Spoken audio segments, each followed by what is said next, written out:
Mais uma vez, eu e a professora Márcia queremos chegar até vocês.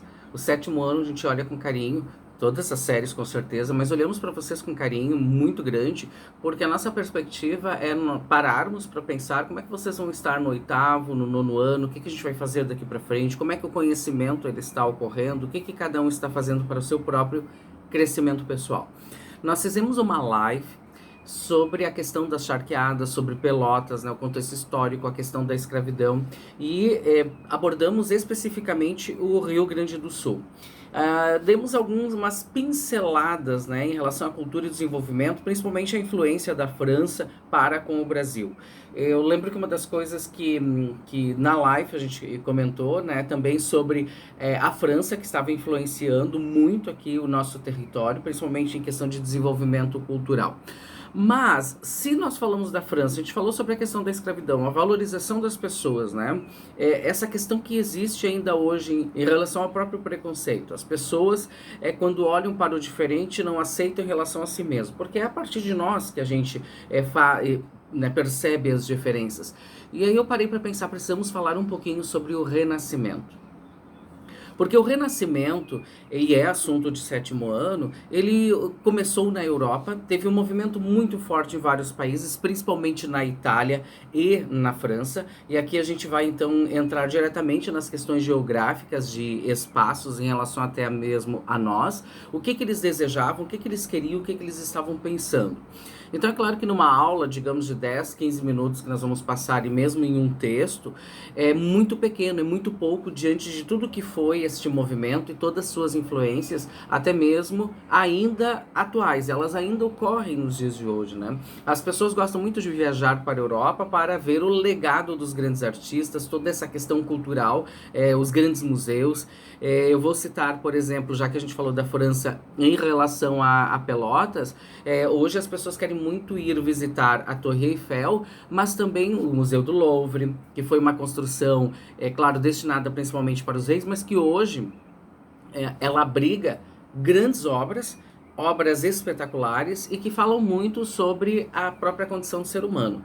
Mas o Renascimento é um movimento que a própria palavra em si já procura explicar o que era, né? Renascer, ressurgir, vir a existir de outra forma, né? É um movimento que, na verdade, e eu aqui vou trazer um símbolo que é muito próprio desse período, que é iluminar. Nós queremos levar a luz e o conhecimento a todas as pessoas e fazerem todas as pessoas refletirem sobre a sua condição no mundo. Então, levar a luz, né? Trazer à mente a sua iluminação. E grandes homens deste período, eu vou citar um deles, que é o Leonardo da Vinci, ele queria muito disso, exaltar a condição do ser humano aqui na Terra.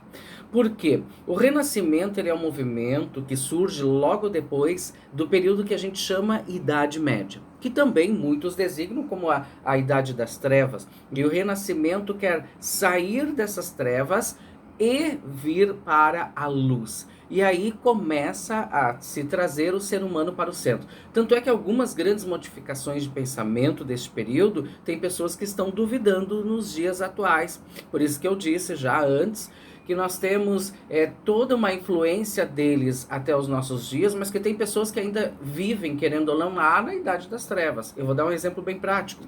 Esses homens desse período, eles já começam a colocar que a Terra não é o centro do universo. Mais do que isso, a Terra não seria, digamos, e aí nós vamos ter que ter um cuidado, porque eu não estou falando em questão de fé e aspectos religiosos e nem quero entrar em questões de detalhes da Bíblia, mas a Terra, na verdade, enquanto criada por Deus, não é a única criação dele. Então a gente começa a olhar o universo com o Sol, com a Lua, com outros planetas, com os movimentos, e começa a se perceber que existem muitas outras coisas além daquilo que já se conhecia, as próprias estrelas. Nós vamos ter uma modificação olhando para a Terra e dizendo, peraí, essa Terra ela não é plana. ela não é um grande pedaço de terra que quando chega no final começa a cair água e que se eu for com um navio até o final dessa terra eu também vou cair. Não. Começa a se perceber, e aí o Renascimento vai ter uma influência muito direta com as grandes navegações. Então nós vamos ter os homens saindo da Europa, e aí a gente notou, de uma forma muito especial ao longo dos nossos estudos, que os portugueses e os espanhóis, quando saem da Europa e eles começam a vir para as Américas, eles vão contornar a América, sair do outro lado e dar a volta ao mundo. Tanto é que, a princípio, as primeiras viagens, quando eles chegam na América, eles vão pensar que eles estavam na própria Índia, e já falamos sobre isso. E aí começa a se colocar em dúvida a própria palavra da Bíblia.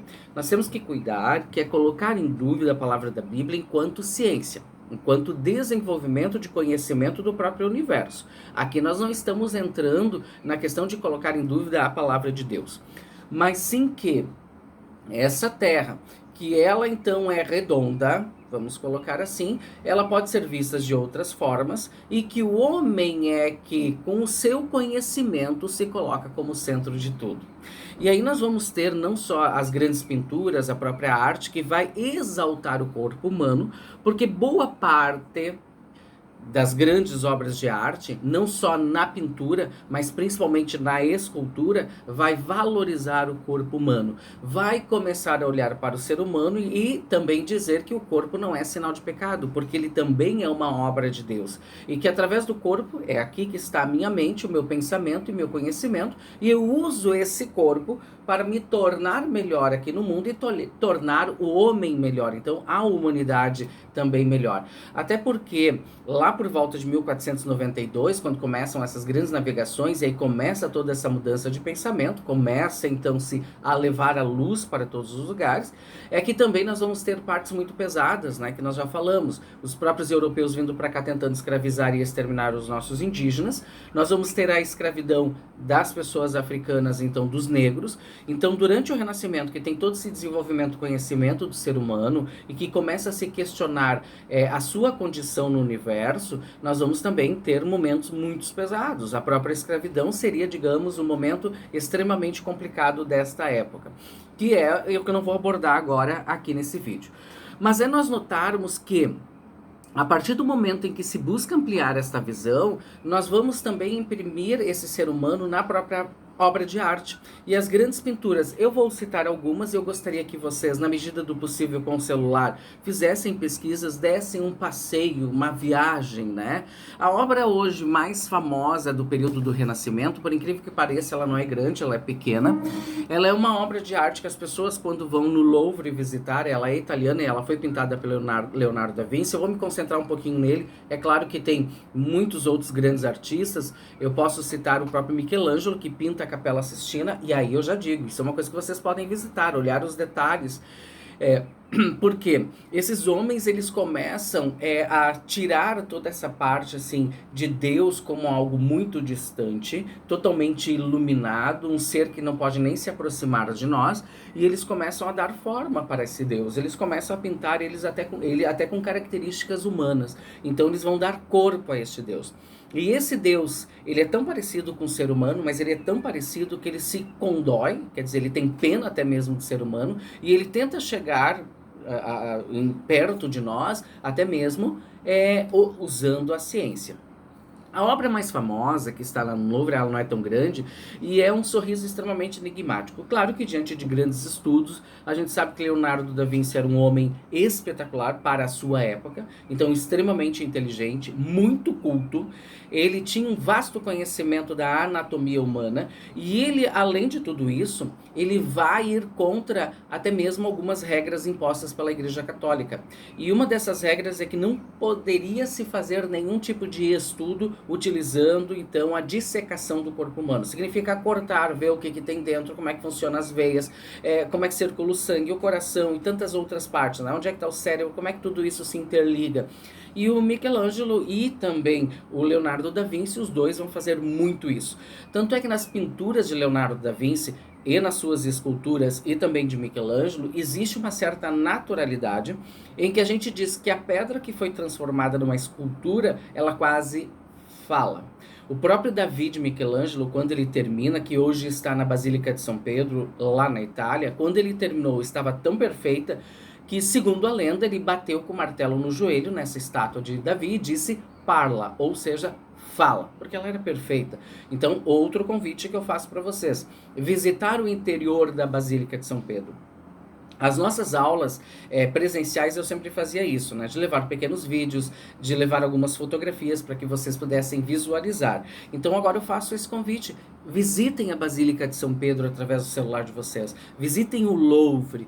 Visitem alguns locais da Itália e alguns museus que tem lá que falam muito sobre o Renascimento. Mas vamos falar então um pouquinho sobre a Mona Lisa, né? A Mona Lisa, ela, e aí eu tô mostrando aqui um quadro, isso aqui é uma gravura que eu ganhei de presente de uma pessoa que visitou o Louvre, não fui eu, e essa pessoa trouxe então essa réplica, nessa fotografia que é uma cópia da Mona Lisa. A gente consegue perceber coisas fantásticas nesse quadro estudando e tudo aquilo que o próprio Leonardo da Vinci quis passar para a posteridade. Primeiro que existem aqui, dos dois lados, uma diferença muito grande em questão de altura, né? Da direita para a esquerda, de altura em relação à paisagem, elas não se encontram. Mas por que ele fez isso, né? Porque neste período existia uma dificuldade muito grande de aceitar a mulher como um ser não só parecido, mas com as mesmas condições e iguais ao homem. Significa Deus colocou o homem e a mulher à sua imagem na Terra e não apenas o homem que dominava todo o pensamento, todo o conhecimento e toda a ciência. Enquanto falo homem, aí não humanidade, mas sim um sistema totalmente patriarcal, onde a igreja tem todo esse domínio sobre o mundo, e ele quis colocar as diferenças, e aqui está de uma forma bem clara, depois eu vou mostrar que isso também é abordado num livro, mas a gente sabe, através dos estudos sérios e científicos desse período, de que a Mona Lisa quer mostrar o feminino e o masculino.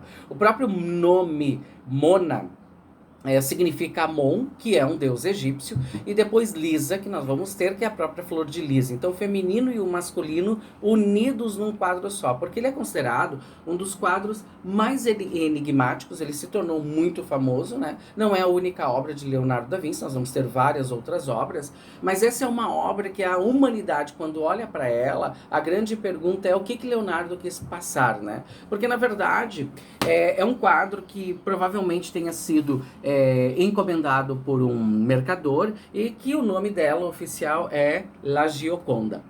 Mas, pessoal, por que tudo isso?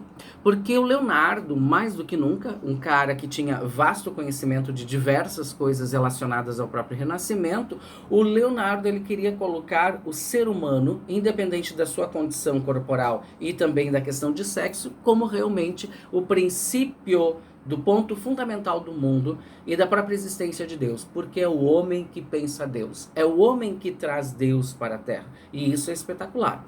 Então nós vamos ter todo um desenvolvimento cultural que é legado até os dias de hoje. E por que eu disse que influencia tanto a cada um de nós, né? Porque nós vamos sair de um período em que as pessoas começam a deixar de acreditar nessa terra plana, começam a viajar e dar voltas pelo mundo, começam a questionar sobre as coisas que estavam certas e erradas. É um período em que acontecem coisas negativas na face da Terra, mas é um período em que se deseja mostrar que o ser humano pode mais do que ele já tinha feito até aquele momento. E aí nós vamos ter pessoas hoje em dia que ainda acreditam, por incrível que pareça, principalmente aqui no Brasil, que a Terra é plana. E nós temos pessoas no Brasil que querem provar que a Terra é plana. E aí é incrível que nós temos os satélites, nós temos hoje fotografias instantâneas, né, desse nosso globo geóide.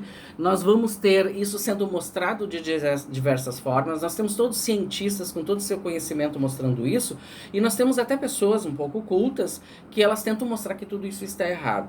Então, limitar o pensamento do ser humano. Então, nós caímos no absurdo. Nós vamos ter um período em que esses seres humanos, né, essas pessoas estão tentando trazer a luz para nós, enquanto conhecimento, e nós vamos ter pessoas na atualidade que querem apagar essa luz, querem tirar esse conhecimento, até mesmo para dominar as pessoas.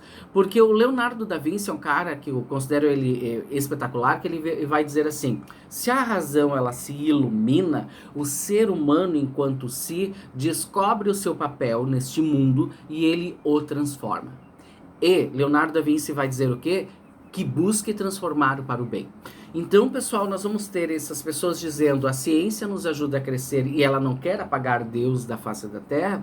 E nós vamos ter pessoas hoje que querem dominar o ser humano e dizer que o pensamento que elas têm é o único correto, é o único certo. Então, é aí que está o grande problema da atualidade. Nós estamos no século XXI. E todos esses pensamentos começam lá por volta do século XIII, XIV, quando ele começa a se desenvolver de uma forma, digamos, muito mais rápida, começa a se expandir, né? Vai ter o seu ápice lá no século XVI, mas nós vamos perceber que eles estavam buscando conhecer e dominar toda essa natureza, mas dominar não é destruir, né? Mas dominar o conhecimento em relação a ela, e nós vamos ter, e aí isso significa ampliar, né? O próprio Leonardo da Vinci vai fazer uma imagem que é chamada, e isso vai estar no nosso texto, que se chama o homem vitruviano, né? Que é o homem como o centro de tudo. Então é o homem com braços abertos, tem um círculo e um quadrado, e aí ele diz: bah, se nós pegarmos o ser humano e colocar ele em pé com as pernas abertas e os braços, ele é ou um quadrado ou ele é quase um círculo perfeito. Quer dizer, nós estamos no centro de tudo, porque é nós que conhecemos, é nós que falamos, é nós que pensamos. Então é um assunto muito vasto, né? E a gente não quer alongar o vídeo, porque daí ele se torna muito pesado também, para mostrar para vocês que o conhecimento é algo que está, assim, em ascensão. Então, pelos anos 60, aqui, principalmente no Rio Grande do Sul, nós vamos ter o Aldo Locatelli, que vem da Itália, e ele vai começar a pintar as nossas igrejas. E nós vamos ter a mais famosa de todas elas, é a Igreja São Pellegrino, tá? E aqui, aí eu vou mostrar, e aí eu também convido vocês a olharem isso no celular. Ele é um dos que teve grande influência do Renascimento, e ele começa a fazer grandes pinturas. É um artista extremamente famoso. Hoje vem pessoas da Itália para visitar as obras aqui no Rio Grande do Sul, e toda a pintura dele tem influência direta com os grandes artistas renascentistas. Tem um local, gente, que tem pinturas dele, que está no altar, na parte de trás, e que é fantástico visitar. Então a gente pensa assim: nossa, para a gente ver algo parecido, com toda essa ideia, com todo esse ideário, né, do Renascimento, a gente teria que visitar para a Europa. Para a fonte de desenvolvimento, sim. Para as influências, não. Quando vocês, pessoal, pegarem um dia e forem passear, por exemplo, aqui em Novo Hamburgo, que é onde eu estou, visitem a Catedral Basílica São Luís. Fica no centro, muito próxima do shopping. Quando você chega no shopping, em qualquer uma das entradas dela, eu vou me localizar como se eu estivesse de frente para a entrada das lojas Renner, para situar bem vocês de forma geográfica. Se eu pegar a minha esquerda, eu já enxergo a igreja. Agora, no período de pandemia, ela está fechada, mas quando não tem quando passar tudo isso, ela fica aberta durante o dia. E atrás, no altar, tem uma grande pintura de Aldo Locatelli, que mostra bem a influência deles lá, dos renascentistas, para grandes pintores da atualidade. Então não precisa ir na Europa. A gente tem coisas aqui perto, está em Novo Hamburgo. Porto Alegre tem igrejas espetaculares pintadas por ele. Eu posso citar a Santa Terezinha, que é uma igreja que ele pintou praticamente toda ela. Nós temos em Caxias a igreja de São Pellegrino, que tanto as laterais como todo o teto é pintada por Aldo Locatelli, com uma influência muito direta de todo o ideário renascentista. Então notem, pessoal, que o Renascimento ele está mais próximo de nós do que a gente pode imaginar. Eu iniciei essa aula falando que é europeu, e eu termino aqui no Rio Grande do Sul, e eu termino próximo de nós. Então está muito próximo. Um cara que soube usar muito bem o Renascimento e os grandes artistas para escrever um livro, e ficou muito famoso, e o livro é espetacular, e ele tem ideias muito próximas dos estudos científicos, mas ele criou um romance, tá? Que é o Código da Vinci, de Dan Brown.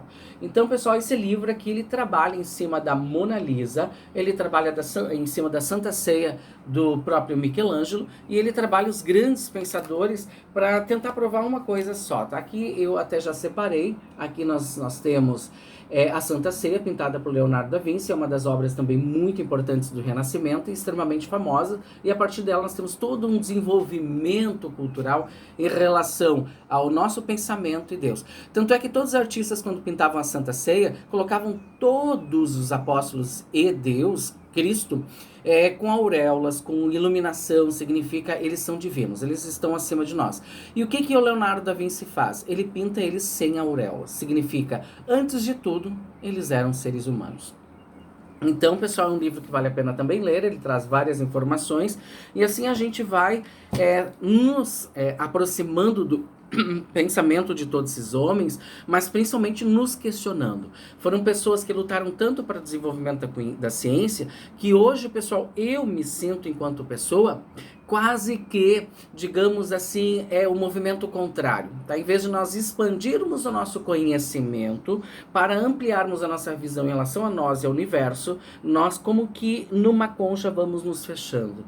Aí, pessoal, termino assim. O grande absurdo de tantas pessoas acreditarem hoje, no século XXI, que a Terra é plana. Se eu pudesse hoje tirar Leonardo da Vinci lá do túmulo, ele daria uma grande gargalhada e olharia para todos nós e nos chamaria de ignorantes. Eu não tenho dúvida, pessoal, que o sorriso da Mona Lisa é para nós, né? Vocês se conhecem? Quem são vocês? Mais do que nunca, o sorriso, com certeza, é um sorriso diretamente ligado à nossa ignorância. Se vocês viverem na ignorância, é assim que eu enxergo vocês. Então, pessoal, aproveitem as aulas, o crescimento de todos nós através também das aulas online e da capacidade de cada um de fazer e gerar pesquisas. Um abraço meu e da professora Márcia. Postem as atividades realizadas, nos deem um oi, aproveitem tudo isso e se tornem pessoas muito mais iluminadas. Não vamos apagar o nosso conhecimento, ao contrário, vamos crescer enquanto pessoas, vamos ampliar, vamos conhecer o mundo, vamos olhar as coisas muitas vezes sem sair até mesmo da nossa própria casa. Aproveitem e até a próxima aula.